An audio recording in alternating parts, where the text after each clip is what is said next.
시청자 여러분 안녕하십니까? 지방자치 중점 소식을 전하고 더 나은 지방자치의 방향을 제시하는 지방자치 1번지입니다. 경상남도는 2017년 3차 예비 사회적 기업 지정과 재정지원 사업 참여기업 공모를 추진합니다. 이번 3차 공모에는 신규 예비 사회적 기업 지정 신청 6개 기업과 일자리 창출 사업은 8개 기업, 사업개발비 지원 사업에는 7개 기업에서 신제품 개발과 시제품 제작 및 홍보 비용 등 2억 원의 보조금을 지원 신청했습니다. 오는 23일 개최되는 제3차 심사위원회는 학계와 분야별 전문가 등 15인으로 구성되어 신규 예비사회적 기업 지정과 재정지원 사업 참여 기업을 선정하게 됩니다. 신규 예비사회적 기업으로 지정되면 지정기간 동안 일자리 창출 사업 등 재정지원 사업 참여 자격이 주어지고 기업 경영을 위한 컨설팅과 판로 개척을 지원받게 됩니다. 전국 15개 기초의회 시도대표가 한자리에 모였습니다. 지난 21일 국립무형유산원에서 회의를 갖고 지방분권형 헌법 개정에 앞장서기로 했습니다. 보도에 신다혜 기자입니다. 전국 시군자치구 의회의장협의회는 21일 지방분권형 개헌에 기초의회가 합심해 나가기로 했습니다. 전국 시군자치구 의회의장협의회는 이날 전주국립무형유산원에서 제208차 시도대표 회의를 갖고 완전한 지방자치 실현을 위해 기초의회와 자치단체가 함께 노력해 나갈 것을 다짐했습니다. 지방 4대 협의체와 공조해서 지방분권형 헌법 개정 대토론회를 개최하는 등 자치분권에 대한 국회의 관심과 범국민적 공감대를 확산시켜 나아가는 데 주력할 예정입니다. 특히 협의회는 이날 회의에서 코리아 리서치에 의뢰한 기초의회 의원 정당공천제 폐지 여부 등을 묻는 기초지방의회 정책과제 설문조사 결과를 발표했습니다. 조사 결과에 따르면 설문조사에 응한 기초의원 1,559명 중 정당공천제 폐지에 대해 찬성 68.8%, 반대 29%로 나타났습니다. 협의회는 이 자료 결과를 토대로 오는 12월 6일 예정된 행정안전부 장관과의 간담회에서 지방분권형 개헌과 사무직원 인사권 환원 등 지방자치 발전을 위한 지방의회 정책을 건의하기로 했습니다. KLN 신다혜입니다.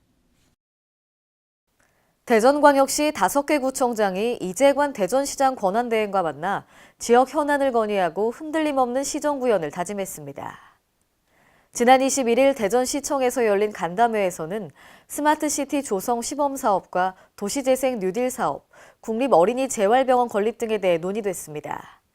구청장 협의회 회장을 맡고 있는 박용갑 중구청장은 시민들이 불안하지 않게 대전시 행정은 5개 자치구가 함께 만들어 나간다는 것을 보여주기 위해 오늘 자리를 마련했다고 말했습니다. 이 권한대행 역시 앞으로 투명하게 공개하고 소통하며 시정을 운영하겠다고 밝혔습니다. 강원도는 2018 평창 동계올림픽의 성공 개최 주연 및 철도 관광 활성화를 위해 한국철도공사와 손을 맞잡았습니다. 지난 21일 강원도청에서 강원도와 한국철도공사는 업무 협약을 체결했습니다. 이번 협약은 오는 12월 개통 예정인 경광선과 연계해 강원도 내 주요 행사를 적극 지원하고 강원 지역 관광자원과 교통망을 연계한 철도 관광 상품 개발에 상호 협력 등의 주요 내용입니다. 강원도는 이번 협약을 통해 동계올림픽 대회의 붐 조성 확대 및 성공 개최를 도모합니다. 아울러 올림픽 이후에도 강원도만의 특별한 관광 콘텐츠를 활용한 다양한 철도 관광 상품을 개발하고 국내외 관광객들에게 매력적인 관광 목적지로 도약할 수 있기를 기대하고 있습니다. 지난 6월 20년 만에 전북에서 열린 2017 무주 WTF 세계 태권도 선수권 대회가 역대 최대 규모인 183개국이 참가한 가운데 성공적인 대회로 평가받았는데요. 이에 송하진 도지사가 지난 21일 세종문화회관에서 조정원 세계태권도연맹 총재 등 태권도인과 관계자들에게 감사패와 공로패를 전달했습니다. 송 지사는 이 자리에서 많은 태권도인들이 애써주신 덕분에 대회 기간 동안 4만 2천여 명의 관람객이 방문했는데도 사건과 사고 없는 수준 높은 대회로 마무리될 수 있었다고 감사의 말을 전했습니다. 송 지사는 이어 앞으로 정부 100대 국정과제 가운데 하나인 태권도 문화 콘텐츠화에 맞춰 광역 거점별 태권시티 주요 사업이 국정과제 세부 실천 계획에 반영돼야 한다고 밝혔습니다. 또 전북의 태권도원이 가치를 인정받고 태권도 산업도시가 될 수 있도록 태권도인들의 지속적인 관심과 지원을 부탁드린다고 말했습니다. 서울특별시가 보조금을 늘려 서울 내 3가구 중 1가구에 가정용 태양광 미니 발전소를 보급하겠다는 계획을 밝혔습니다. 미니 태양광 설치 가구를 지금의 3만 가구에서 100만 가구로 30배 이상 늘린다는 게 목표입니다. 박원순 서울시장은 오늘 2022년까지 원자력 발전소 1기 설비 용량에 해당하는 규모로 태양광을 보급하겠다는 태양의 도시 서울 선언을 발표했습니다. 신축 임대아파트의 미니 태양광 설치를 내년부터 의무화하는 등 여건이 허용되는 모든 공공건물과 시설에도 태양광 발전 시설을 세우기로 했습니다. 또 서울 도심의 광화문 광장과 월드컵 공원은 각종 태양광 시설을 설치한 태양광 랜드마크로 만들게 됩니다. 아울러 서울시는 아파트 신축 단계부터 미니 태양광 설치를 독려해 63만 가구에 베란다형 발전소를 보급한다는 계획입니다. 오늘의 단신 뉴스입니다.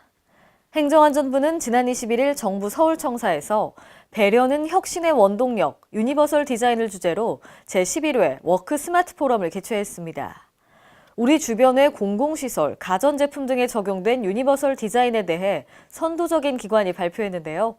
먼저 동대문 디자인 플라자 시설을 운영하고 있는 서울디자인재단은 장애인과 어린이 등의 5가지 관점에서 배려의 디자인을 적용하여 방문객이 편안하게 시설을 관람하고 이용할 수 있게 하는 내용을 발표했습니다.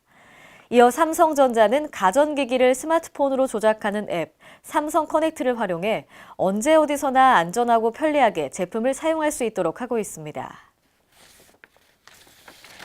보건복지부는 독거노인들의 안전하고 건강한 겨울나기를 위해 동절기 독거노인 보호대책을 수립하고 추진합니다. 독거노인을 현장에서 직접 만나는 생활관리사를 시작으로 관할 지자체를 거쳐 복지부로 이어지는 비상연락망 구축을 통해 신속한 보고체계를 구축하고 운영합니다. 또한 겨울철 누전 등으로 인한 화재 및 동파 사고 예방을 위해 취약 독거노인 가구의 전기, 수도 등에 대한 사전 점검도 실시합니다. 이상으로 지방자치 1번지를 마칩니다. 시청해주신 여러분 고맙습니다.